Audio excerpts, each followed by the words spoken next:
भारत की मेजबानी में वर्ल्ड कप 2023 की शुरुआत हो चुकी है। पाकिस्तान का पहला मैच कल हैदराबाद में नीदरलैंड्स के खिलाफ है, लेकिन इस्लामाबाद में इस समय हाहाकार मचा है और इसकी वजह यह है कि पाकिस्तान दोनों वार्म अप मैच हारने के बाद वर्ल्ड कप में अपने अभियान की शुरुआत करेगा। पाकिस्तान को लग रहा है कि बाबर की टीम से कुछ नहीं हो पाएगा।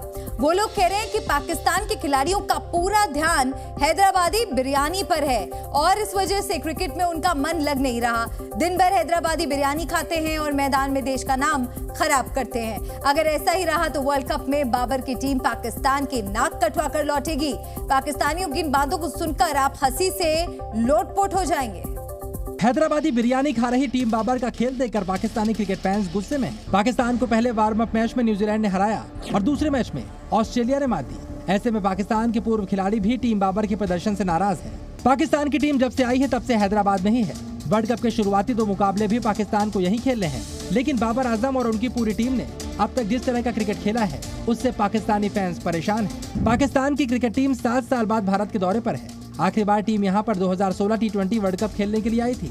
उस टीम में शामिल कोई भी खिलाड़ी बाबर सेना का हिस्सा नहीं है, यानी इन सभी खिलाड़ियों का ये पहला ही भारत दौरा है। 14 अक्टूबर को पाकिस्तान का मुकाबला भारत के साथ होना है और पाकिस्तानी फैंस अभी से एशिया कप वाली हार रिपीट होने की बातें करने लगे हैं। पाकिस्तान की क्रिकेट टीम का रवैया देखकर पाकिस्तानी भड़के हुए हैं।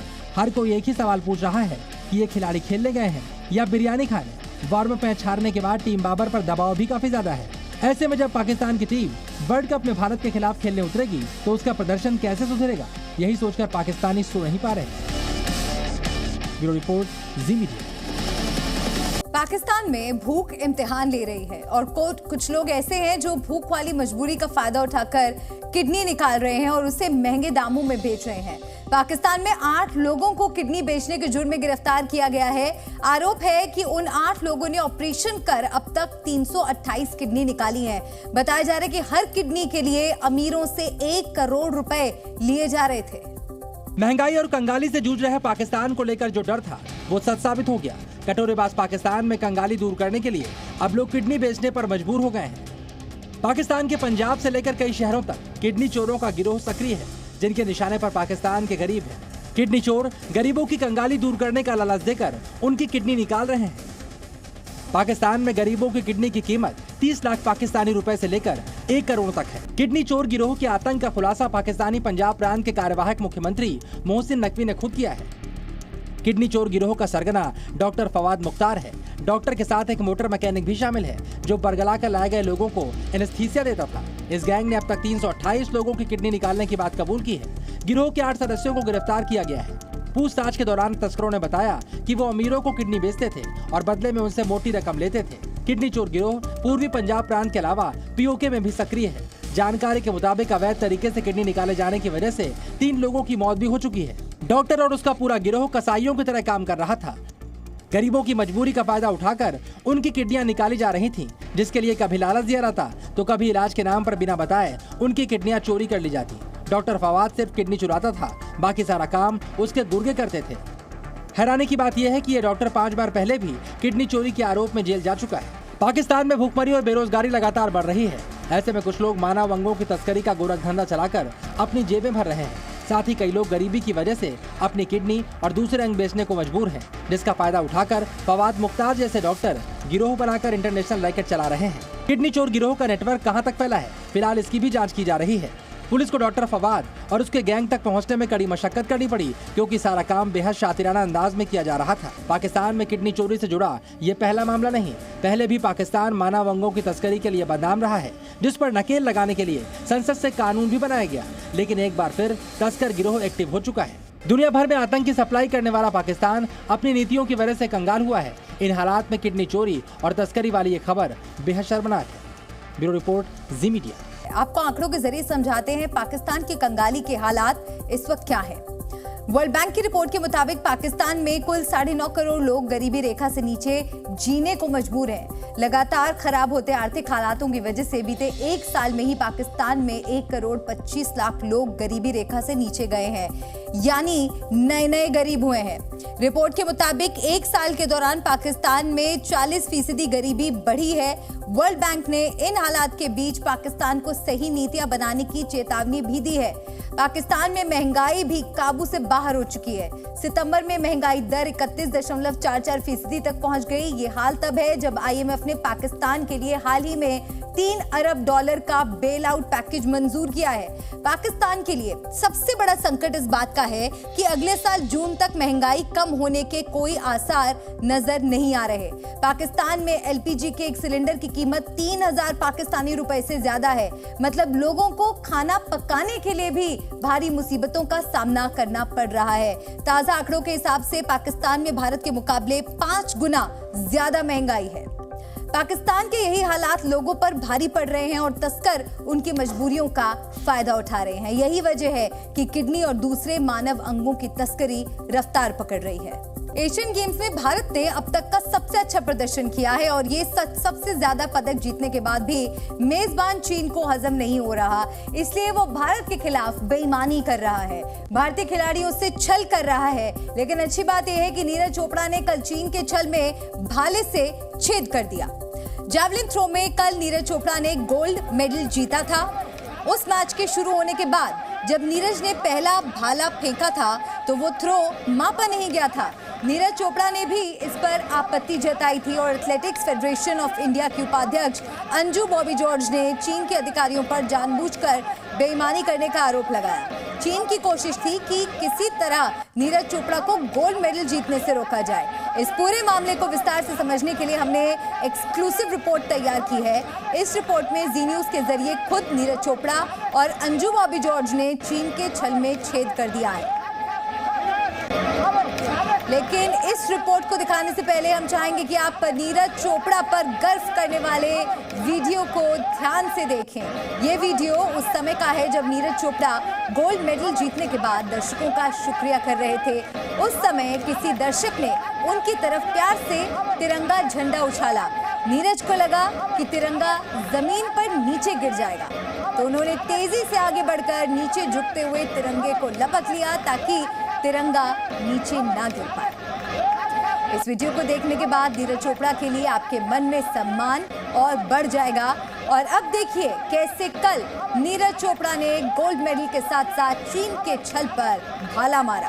वेट कर रहा था कितना डिस्टेंस है, काफ़ी देर तक देखने के बाद फिर एकदम दूसरे लड़के ने थ्रो कर दिया और उसके बाद वो नपाई नहीं। तो उसके बाद फिर मैं वहाँ पे गया कि क्या चल रहा है, क्योंकि मेरा थ्रो आया नहीं और इसने थ्रो कर दिया, तो ये क्या था। तो फिर उन्होंने रोका कंपटीशन। फिर वहाँ पे उनको बोला कि वो कहाँ पे है, तो वो मार्क ही भूल गए फिर कहाँ पे था। तो काफ़ी दिक्कत हुई इस टाइम पे। वो वहाँ पे गए भी मार्क देखने दोबारा, तो शायद से वो मार्क चला गया था जहाँ पे जेवलिन लैंड हुई थी। फिर काफ़ी देर तक बहस करने के बाद और उनके बाद उन्होंने बोला कि आपको हम फर्स्ट थ्रो दोबारा दे सकते हैं।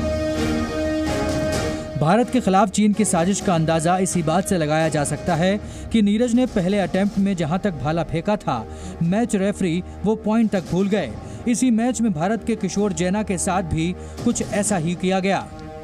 किशोर के दूसरे अटेम्प्ट को फाउल करार दिया गया, जबकि उन्होंने लाइन क्रॉस तक नहीं की थी। इसके बाद नीरज ने किशोर जैना के पास आकर उनसे रिव्यू लेने को कहा। किशोर की अपील पर रिप्ले देखा गया और फैसले को बदला गया। यहाँ भी फाउल करार देने वाला चीनी ही था। जैवलिन में ओलंपिक चैंपियन और वर्ल्ड चैंपियन नीरज चोपड़ा कल जब ट्रैक पर उतरे थे तो सबकी निगाहें नीरज पर थी। सब उम्मीद लगाए थे कि नीरज गोल्ड जीतेंगे और हुआ भी कुछ ऐसा ही। लेकिन उनके साथ जो पहली थ्रो में हुआ वो आज तक पहले कभी नहीं देखा गया था। नीरज पूरे फोकस के साथ आए थे, लेकिन पहले ही थ्रो में उनकी थ्रो को नहीं नापा जा सका, जिसकी वजह से उन्हें दोबारा थ्रो लेनी पड़ी। लेकिन नीरज का हौसला इससे नहीं डगमगाया और बाद में उन्होंने इसका ऐसा करारा जवाब दिया कि इस सीजन का सबसे बेहतरीन स्कोर इन एशियन गेम्स के फाइनल में कर डाला। इसके अलावा इसी एशियन गेम्स में भारत की ज्योति याराजी के साथ जो हुआ वो भी कोई नहीं भूल सकता। 100 मीटर हर्डल रेस में चीन की एथलीट की गलती को नजरअंदाज कर चीन ने भारत की एथलीट ज्योति को सजा दी। लेकिन कैमरों के सामने चीन का पैतरा तो फेल हुआ ही। भारत के ऐतराज के बाद चीनी एथलीट से मेडल छीनकर भारतीय एथलीट ज्योति याराजी को देना पड़ा। एक तरह से ये मेडल चीन के गाल पर भारत की ओर से लगा झन्नाटेदार तमाचा था, जिसकी गूंज पूरी दुनिया में सुनाई पड़ी। इन सभी घटनाओं को लेकर एथलेटिक्स फेडरेशन की उपाध्यक्ष अंजू बॉबी जॉर्ज ने भी चीन पर भारतीय खिलाड़ियों को टारगेट करने का आरोप लगाया और मैच अधिकारियों के खिलाफ आपत्ति दर्ज कराने की बात कही। They are, I think, purposefully doing this, and I am deeply saddened to see such kind of incident is happening in Asian Games. We are planning to lodge a protest against the officials. Neeraj Chopra ने भी चीन की चालबाजी के खिलाफ आवाज उठाने के फैसले को सही बताया। क्योंकि मेरे थ्रो के साथ भी हुआ गड़बड़, जेना के साथ भी हुआ, ज्योति के साथ भी हुआ, शायद कुछ बता रहे थे अन्नू के साथ भी हुआ। तो ये सब हम इस चीज़ में सही हैं, क्योंकि इसमें कोई भी कहीं भी हमारी तरफ से गड़बड़ नहीं लग रही। हमें क्या सबको दिख रहा है कि क्या दिक्कत हुई है। तो ऐसी चीज़ में करना चाहिए और पता लगाना चाहिए कि है क्या, मतलब क्या हुआ क्या है, तो वो चीज़ जरूरी है। सीमा पर धोखेबाजी से एक्सपोज हो चुका चीन खेल के मैदान में चालाकी दिखाकर अब चेहरे छिपा रहा है। एशियन गेम्स में भारतीय एथलीट्स से बेईमानी करना उस पर ही भारी पड़ रहा है। पहले देश की बेटी ज्योति ने न सिर्फ मेडल जीता बल्कि चीनी खिलाड़ी से मेडल भी छिनवा दिया। तो नीरज चोपड़ा ने चीन के छल पर अपने भाले से प्रहार कर गोल्ड पर निशाना लगाया। इसमें कोई दो राय नहीं कि एशियन गेम्स में मेडल जीतने के मामले में चीन के आगे कोई नहीं ठहरता। लेकिन इसके बावजूद अगर चीन बेईमानी कर रहा है या भारत के खिलाफ मैदान पर साजिश कर रहा है तो ये चीन के लिए बेहद शर्म की बात है। चीन के हांगझोउ से किरण चोपड़ा के साथ ब्यूरो रिपोर्ट जी मीडिया। बढ़ेंगे आगे और अब बात करेंगे सिक्किम की। पहले बादल फटा और तीस्ता नदी में बाढ़ आ गई, फिर लोनक झील की दीवारें टूटी तो तबाही आ गई। जब 54 किलोमीटर प्रति सेकंड की रफ्तार से झील का पानी रिहायशी इलाकों में घुसा तो पीछे सिर्फ बर्बादी छोड़ गया। सिक्किम जैसा हाल उससे सटे पश्चिम बंगाल के कई हिस्सों का भी है। वहां भी लोग इस त्रासदी की मार झेल रहे हैं, लेकिन इस तबाही को लेकर जो दावा किया जा रहा है वो चौंकाने वाला है। देखिए ये रिपोर्ट।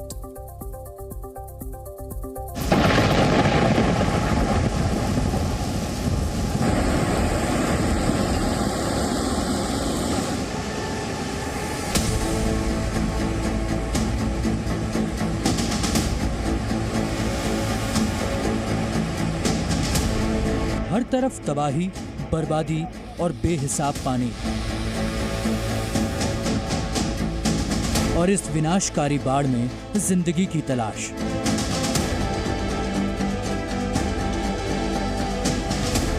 ये सिक्किम है, हिमालय की गोद में बसा सिक्किम।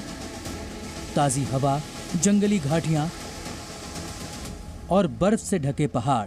अक्सर सिक्किम का नाम सुनकर यही दृश्य दिमाग में आता है। लेकिन मंगलवार की रात यहाँ कुदरत का ऐसा कहर बरपा कि राज्य की तस्वीर डरावनी हो गई। रात के अंधेरे में बादल फटा और सुबह जब उजाला हुआ तो चारों तरफ सिर्फ विनाश के निशान थे।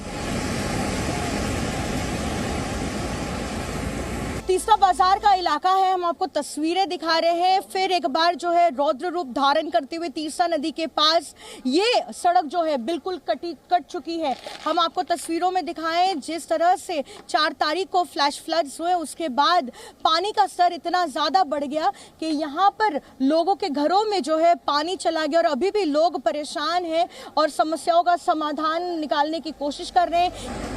सिक्किम सरकार के मुताबिक इस जल तांडव में अब तक 14 लोगों की मौत हो चुकी है, जबकि 100 से ज्यादा लोग लापता हैं, जिनमें 22 सेना के जवान भी हैं। बादल फटने से 22,000 से ज्यादा लोग प्रभावित हुए हैं। 14 bridges which has been washed out in the state of Sikkim. So around 9 bridges are from the Border Road Organization and 5 bridges are from our state highway. And that is the major challenge we are facing, because this washing away of the bridges has disrupted the communication within the state. मंगलवार रात जब बादल फटा तो तीस्ता नदी में बेहिसाब पानी बढ़ गया, जिससे नदी किनारे बसे इलाके पूरी तरह बर्बाद हो गए। नदी का जलस्तर बढ़ने से सिर्फ सिक्किम ही नहीं बल्कि पश्चिम बंगाल के कई इलाके भी प्रभावित हुए हैं। सबसे ज्यादा नुकसान कालिम्पोंग में हुआ है, जो कि सिक्किम के बिल्कुल नजदीक है। मलबे में दबी इस गाड़ी को देखिए। एक बार देखने पर तो पता ही नहीं चलेगा कि यहाँ कोई गाड़ी भी है। ये हाल है कालिम्पोंग के तीस्ता इलाके का, जहाँ तीस्ता नदी ने ऐसा रौद्र रूप दिखाया कि भूस्खलन की वजह से बड़ी बड़ी गाड़ियां मलबे में दब गईं। इस जल प्रलय में कालिम्पोंग के अलावा दार्जिलिंग, अलीपुरद्वार और जलपाईगुड़ी में भी भारी नुकसान हुआ है। मोर देन 5,000 आदमी लोग सफर्ड इस चीज़ 5,000 आदमी लोग सफर्ड होने का मतलब एक बड़ा बहुत नुकसान है। इधर में तो बड़ा एक गाँव ही था, गाँव ही नहीं है। आगे में बड़ा हॉस्पिटल था, आगे में हम लोग एक टूरिज्म वर्ल्ड ही था, उसका राफ्टिंग था, गाड़ी था, सब तो लेकर गया। सिक्किम में आई तबाही को लेकर दावा किया जा रहा है कि इसका कनेक्शन नेपाल में आए भूकंप से है। दरअसल सिक्किम में आए जल प्रलय का बड़ा कारण लहोनक झील भी है। लेकिन इस झील से तबाही कैसे मची, इसको इसरो की सैटेलाइट तस्वीरों के जरिए समझिए। इन दोनों तस्वीरों को गौर से देखिए। 17 सितंबर और 28 सितंबर को ली गई तस्वीरों में लहोनक झील का क्षेत्रफल 162.7 और 167.4 हेक्टेयर दिखाई देता है। वहीं त्रासदी के बाद की तस्वीर से पता चलता है कि झील का क्षेत्रफल आधे से भी कम बचा है और इसमें लगभग 60.3 हेक्टेयर इलाके में ही पानी दिख रहा है। जब लोहनक झील सुकड़ी तो पानी तेज रफ्तार के साथ बाहर निकला, जिससे चुंगथांग डैम भी टूट गया और झील का 150 हेक्टेयर में भरा पानी सिक्किम के निचले इलाकों में पहुंच गया, जिससे भयंकर तबाही मची। अब क्योंकि नेपाल में भूकंप का आना, बादल का फटना, फिर झील का टूटना, ये सभी घटनाएं एक के बाद एक करके हुई। ऐसे में वैज्ञानिक ये पता लगाने में जुटे हैं कि कहीं नेपाल के भूकंप ने झील की दीवारों को कमजोर तो नहीं कर दिया था। ताजुब की बात यह है कि जो लोहांको, साउथ लोहांको जो ग्लेशियर्स है, इसके इर्द गिर्द जो है करीब 40 से 50 अर्थक्वेक्स 5 बरस के अंदर हुए हैं। अब बात ये उठती है कि 3 मैग्नीट्यूड का अर्थक्वेक जो है करीब 10 ton of explosive energy generate करता है। तो ये इम्पैक्ट जो है ये साउथ लोहांको ग्लेशियर के जो किनारा है, जिसको मोरन बोलते हैं, उसको जरूर ये तोड़ा होगा। सिक्किम के मुख्यमंत्री हालात पर नजर बनाए हुए हैं। मुख्यमंत्री ने रेस्क्यू ऑपरेशन को तेज करने के निर्देश दिए हैं। पीएम मोदी ने भी मुख्यमंत्री प्रेम सिंह तमांग से बात कर हर मुमकिन मदद का भरोसा दिया है। हालांकि बाढ़ की मार झेल रहे सिक्किम के लोगों के लिए खतरा अभी टला नहीं है, क्योंकि मौसम विभाग ने फिर से भारी बारिश का अलर्ट जारी किया है। कालिम्पोंग से पूजा मेहता के साथ ब्यूरो रिपोर्ट, जी मीडिया। सिक्किम में त्रासदी में अब तक 14 लोग अपनी जान गंवा चुके हैं, जबकि 100 से ज्यादा लोग लापता हैं, जिनमें 22 सेना के जवान भी हैं। बादल फटने से 22,000 से ज्यादा लोग प्रभावित हुए हैं। इसके अलावा तीस्ता नदी के रौद्र प्रहार में 11 पुल गए हैं और 277 घर भी तबाह हो गए हैं। जी न्यूज़।